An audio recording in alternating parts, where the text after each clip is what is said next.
देखते ही देखते आधा टाटा आईपीएल खत्म हो गया है। मैच नंबर 37 की है बारी। राजस्थान रॉयल्स के सामने होगी चेन्नई सुपर किंग्स। आज सवाई मानसिंह स्टेडियम में खेला जाएगा ये महामुकाबला। जब पिछली बार मुलाकात हुई थी राजस्थान और चेन्नई की, एम चिदम्बरम स्टेडियम में चेन्नई सुपर किंग्स को उन्हीं के घर में हराया था राजस्थान रॉयल्स ने। 15 साल बाद ऐसा हुआ था कि चेन्नई सुपर किंग्स को कोई टीम हरा पाई हो उन्हीं के घर में। एक मुंबई इंडियंस की इकलौती टीम थी चेन्नई सुपर किंग्स को उनके घर में हराने में सफल रही थी। राजस्थान रॉयल्स ने वो नामुमकिन सी दिखती हुई चीज को मुमकिन करके दिखाया था। क्या आज चेन्नई सुपर किंग्स इतिहास बदल पाएगी? क्या राजस्थान रॉयल्स को उन्हीं के घर में हराकर चेन्नई सुपर किंग्स अपने घर पे झेली हुई हार का बदला ले पाएगी? चलिए इस मजेदार मुकाबले की बात कर लेते हैं। चेन्नई सुपर किंग्स अपना पिछला मुकाबला कोलकाता नाइट राइडर्स के खिलाफ खेल कर आ रही है। चेन्नई सुपर किंग्स इस साल एक अलग ब्रांड ऑफ क्रिकेट खेलती नजर आ रही है। जिस तरीके से ओपनर्स से लेकर टेल एंडर्स तक सभी के सभी एक ही एग्रेसिव टेम्पलेट के साथ खेल रहे हैं, वो लाजवाब दिख रहा है। शुरुआत में ही डेविन कॉनवे और ऋतुराज गायकवाड़ ने पिछले मुकाबले में ताबड़तोड़ शुरुआत दे दी थी। फॉर्म में कॉनवे और ऋतुराज गायकवाड़ हैं, उनसे डेंजरस पेयर इस साल कोई भी नजर नहीं आ रहा है। जिस तरीके से दोनों एक दूसरे को कॉम्प्लीमेंट कर कर खेलते हैं वो तारीफ के काबिल है। पर चेन्नई सुपर किंग्स को एक लाजवाब बल्लेबाज मिल गया है अजिंक्य रहाणे के रूप में। अजय को इतना महत्व नहीं दिया जाता टी20 फॉर्मेट में। सभी उन्हें एक टेस्ट बैट्समैन कंसिडर करते हैं, एक लॉन्गर फॉर्मेट का बल्लेबाज कंसिडर करते हैं। मगर जिस तरीके से इस साल उन्होंने अपनी इमेज बदली है चेन्नई सुपर किंग्स की टीम के लिए, 3 नंबर पर एक बहुत ही महत्वपूर्ण रोल खेल रहे हैं, बहुत ही तेज बल्लेबाजी कर रहे हैं। और पिछले मुकाबले में मात्र 29 गेंदों में 71 रन जड़ दिए थे अजिंक्य रहाणे ने। 150 से ऊपर के स्ट्राइक रेट के साथ खेल रहे हैं अजिंक्य रहाणे। की परफॉर्मेंस के कारण कहीं ना कहीं वर्ल्ड टेस्ट चैंपियनशिप फाइनल की टीम में उन्हें शामिल किया गया है। 15 के स्क्वाड में है वो वर्ल्ड टेस्ट चैंपियनशिप फाइनल के लिए। और इसी तरीके से अगर अच्छा प्रदर्शन करते रहेंगे तो हमें प्लेइंग 11 में भी खेलते नजर आ सकते हैं अजिंक्य रहाणे के काबिल है। शिवम दुबे एक ऐसे बल्लेबाज हैं जिनकी बहुत ज़्यादा बात नहीं होती है।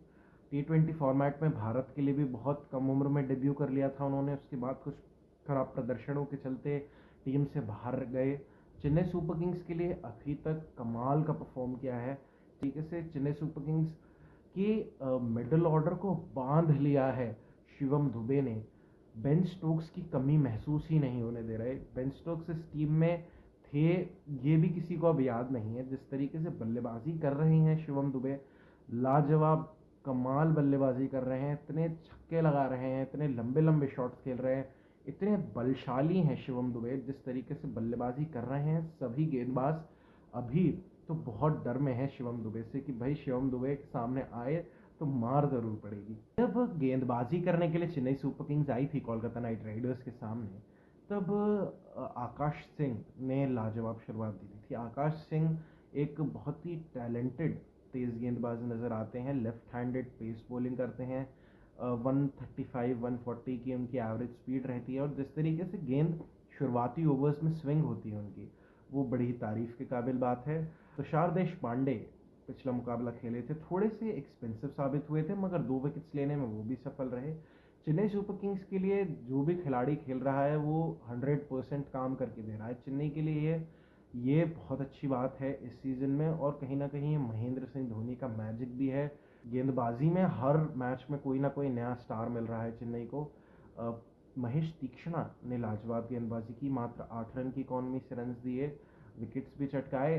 पिछले मुकाबले में कोलकाता के सामने महेंद्र सिंह धोनी ने जिस भी गेंदबाज को गेंद दी वो उसने विकेट चटका के दिया, चाहे वो मोइन अली हो।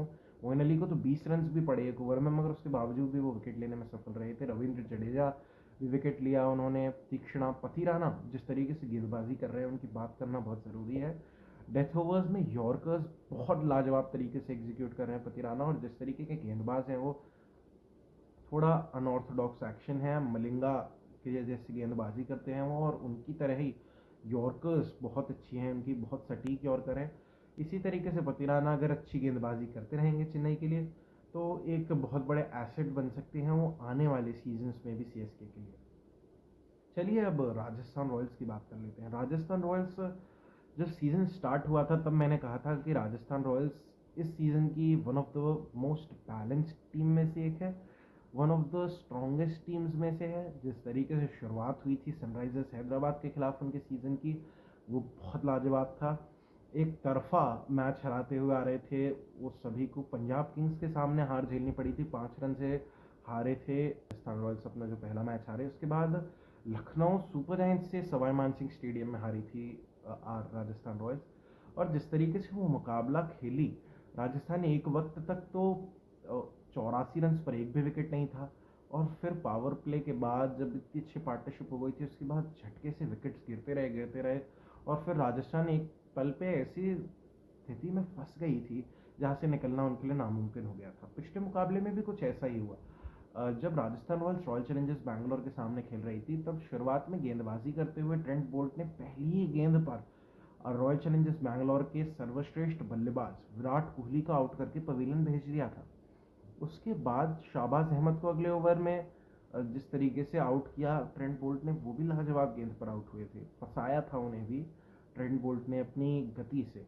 और उसके बाद जो हुआ वो एक राजस्थान रॉयल्स के लिए एक बुरा सपना जैसा था। ग्लेन मैक्सवेल और फाफ डू प्लेसी हाथ धोकर पीछे पड़ गए थे राजस्थान रॉयल्स के तेज गेंदबाजों के ऊपर। जिस तरीके से संदीप शर्मा को टारगेट किया था फाफ डू प्लेसी ने, उन्हें पता था कि संदीप शर्मा एक मजबूत कड़ी हैं राजस्थान रॉयल्स की तेज गेंदबाजी के। अगर उन्हें थोड़ा कमज़ोर करने में कामयाब रहते हैं, उन पर प्रेशर बनाने में अगर सक्सेसफुल रहते हैं वो, तो किस तरीके से राजस्थान दबाव में आ सकती है वो कैलकुलेट करके आए थे। जेसन होल्डर ने अच्छी गेंदबाजी की, विकेट ज़रूर नहीं मिला, मगर संदीप शर्मा और ट्रेंट बोल्ट थोड़े अंत में आते हुए एक्सपेंसिव साबित हुए। रविचंद्रन अश्विन और युजवेंद्र चहल दोनों ही वर्ल्ड क्लास गेंदबाज हैं। जिस तरीके से दोनों ने गेंदबाजी की, अपने स्पिन के जाल में फंसाया। जब बल्लेबाजी करने के लिए राजस्थान रॉयल्स आई तब शुरुआत में जॉस बटलर जल्दी आउट होकर चले गए थे। उसके बाद देवदत्त पडिक्कल और यशस्वी जायसवाल की एक बेहतरीन साझेदारी हुई थी जिसके बदौलत थोड़े रन बनाने में दोनों सक्सेसफुल रहे थे। यशस्वी अपना 50 पूरा नहीं कर पाए थे, देवदत्त पडिक्कल ने अपना 50 कंप्लीट कर लिया था। जिस तरीके से बल्लेबाजी कर रहे थे दोनों, बहुत ही एलिगेंट तरीके से खेल रहे थे, आई प्लीजिंग बल्लेबाजी कर रहे थे। और जब देवदत्त यशस्वी जायसवाल आउट हुए, संजू सैमसन ने बीच में थोड़ा सा कैमियो खेला। एक जो मुझे लग रहा है कि संजू सैमसन की बल्लेबाजी, संजू सैमसन की जो फॉर्म है वो थोड़ा सा कंसर्न नज़र आ रहा है राजस्थान रॉयल्स की टीम के लिए। जब हम देखते हैं संजू सैमसन बल्लेबाजी कर रहे हों तब फ्लो में हों वो, तो उनसे बेहतर बल्लेबाज पूरे विश्व में कोई नज़र नहीं आता। जिस तरीके से वो पिंच हिटिंग करते हैं, जिस तरीके से स्ट्रोक प्ले करते हैं, उनसे लाजवाब बल्लेबाज कोई नज़र नहीं आता जब वो फॉर्म में होते हैं। मगर जब वो फॉर्म में नहीं होते हैं तो वो विचित्र विचित्र तरीके ढूंढ लेते हैं आउट होने के। जैसा पिछले मुकाबले में हुआ कि एक सीधी सी आती हुई गेंद जिसको वो कहीं पर भी मार सकते थे, कट भी कर सकते थे, पुल भी कर सकते थे, पंच भी कर सकते थे, उस गेंद को उन्होंने सीधे लेट कट थर्ड मैन के फील्डर के हाथ में दे दिया। ऐसा हम अमूमन होते देखते नहीं है कि एक सेट बल्लेबाज कुछ गैर जिम्मेदाराना शॉट खेलते हुए आउट हो जाए, मगर राजस्थान रॉयल्स को कहीं ना कहीं सोचना होगा संजू सैमसन की फॉर्म के बारे में। फिनिशिंग रोल में ध्रुव जुरैल जिस तरीके से बल्लेबाजी कर रहे हैं बहुत ही काबिल तारीफ है। जिस तरीके से वो बल्लेबाजी कर रहे हैं, अंतिम ओवर्स में शिमरन हेटमायर का बहुत अच्छा साथ निभा रहे हैं। जैसे मुझे जो लग रहा है राजस्थान रॉयल्स के लिए जो मेजर इशू है वो है जॉस बटलर का बार बार फेलियर होना बल्लेबाजी में। शुरुआत में या तो जायसवाल जल्दी आउट हो जा रहे हैं या फिर बटलर आउट हो जा रहे हैं। जिस तरीके से पिछले सीजन में दोनों बल्लेबाज एक दूसरे को कॉम्प्लीमेंट करके खेल रहे थे, जो चीज़ हम गायकवाड और कॉनवे के साथ देख रहे हैं वो इस साल हम बटलर और जायसवाल के साथ नहीं देख पा रहे हैं। जिस तरीके से जॉस बटलर पिछले साल हाईएस्ट रन स्कोरर थे, इस साल बहुत ही उस प्रदर्शन के मुकाबले इस साल खराब प्रदर्शन जा रहा है बटलर का। कुछ मैचेस में ग्लिम्स देखने के लिए मिली थी, मगर जॉस बटलर अगर फॉर्म में वापस आ जाएंगे तो राजस्थान रॉयल्स के लिए अच्छा होगा। और जो मुझे लगता है कि तकलीफ है राजस्थान रॉयल्स के साथ वो है लैक ऑफ इंटेंट। जैसे ही पावर प्ले खत्म होता है राजस्थान रॉयल्स के जो स्कोरिंग रेट है वो अचानक से ही स्लो हो जाता है। राजस्थान की टीम जो 10 रन 12 रन प्रति ओवर बना रही होती है पावर प्ले में, उनका सीधे रन रेट 7-8 का हो जाता है। तो एक बहुत बड़ा जंप होता है वो, अगर आप तेज़ खेल रहे हो और अचानक से स्लो खेलने लग जाएँ। जिस तरीके से चेन्नई सुपर किंग्स एक ही टेम्पलेट के साथ खेल रही है कि 1 से लेकर 11वें नंबर तक का बल्लेबाज आएगा और बल्ला चलाएगा, छक्के चौके लगाएगा, उसी तरीके से अगर राजस्थान रॉयल्स अगर खेलेगी तो मेरे हिसाब से बेहतर रहेगा उनके लिए। जो उन्होंने सनराइजर्स के सामने करके दिखाया था, दिल्ली कैपिटल्स के सामने करके दिखाया था, कहीं ना कहीं वो अगर वो खेलेंगे उसी तरीके से तो बढ़िया रहेगा उनकी टीम के लिए। वॉच आउट फॉर की बात कर लेते हैं आज के मुकाबले में।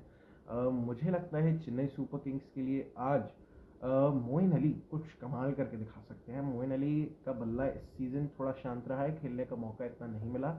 जिस तरीके से वो बल्लेबाजी करते हैं, हम सभी जानते हैं कि वो अच्छे बल्लेबाज हैं। रविचंद्रन अश्विन के सामने एक थोड़ा अच्छा कॉन्टेस्ट देखने के लिए मिल सकता है, right arm off spinner, left handed batsman, तो मज़ा आएगा। और राइट आर्म ऑफ स्पिन फेंकते नजर आएंगे हमें मोइन अली भी, और सवाई मानसिंह स्टेडियम में उन्हें मदद मिलेगी।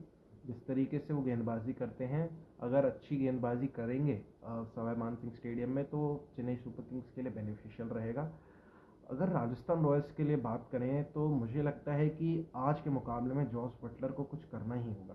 राजस्थान रॉयल्स बिल्कुल बुलेट ट्रेन की रफ्तार से भागी थी। शुरुआत में नंबर 1 का स्पॉट बहुत लंबे समय तक उन्होंने होल्ड करके रखा था, मगर जैसी परफॉर्मेंस में डिप आई है उनके बल्लेबाजों की, थोड़ा सा लड़खड़ा गई राजस्थान रॉयल्स। अगर वापस से विनिंग ट्रैक पर आना है उन्हें, तो जॉस बटलर को अच्छा प्रदर्शन करना ही होगा। पिक करना हो आज के मुकाबले में तो थोड़ी एक टफ कॉल है। दोनों ही स्ट्रॉन्ग टीम्स हैं। राजस्थान रॉयल्स थोड़ी सी खराब स्थिति में है अभी। अगर ये मुकाबला हार जाती है राजस्थान, तो प्लेऑफ्स में जाने में भी उनकी पोजीशन के ऊपर कहीं ना कहीं खतरा हो सकता है। और चेन्नई सुपर किंग्स ने थोड़ी सी अपनी जगह सीमेंट कर ली है। अब प्लेऑफ्स में वो लगभग पहुंच ही जाएंगे। 2 मैचेस जीत रहे हैं, उन्हें बचे 7 में से। राजस्थान रॉयल्स अपने दोनों मुकाबले पिछले हार कर आई है। मुझे लगता है कि आज सवाई मानसिंह स्टेडियम में अपने घर पे चेन्नई सुपर किंग्स को हरा देगी राजस्थान रॉयल्स। हम जानते हैं स्ट्रॉन्ग टीम है। कुछ ना कुछ टीम मैनेजमेंट और कप्तान संजू सैमसन ने सोचा होगा किस तरीके से खेलना है, किस तरीके से टीम को चलाना है। अगर जो सोचा है उन्होंने ऑन पेपर, जो चीज़ उन्होंने प्लान की है, उसे अगर ग्राउंड में रेप्लिकेट कर पाते हैं तो आज का मुकाबला राजस्थान रॉयल्स जीत जाएगी। ये था Rajasthan Royals versus Chennai super Kings का प्रीव्यू। अब आपसे मुलाकात होगी अगली वीडियो के साथ। तब तक के लिए धन्यवाद।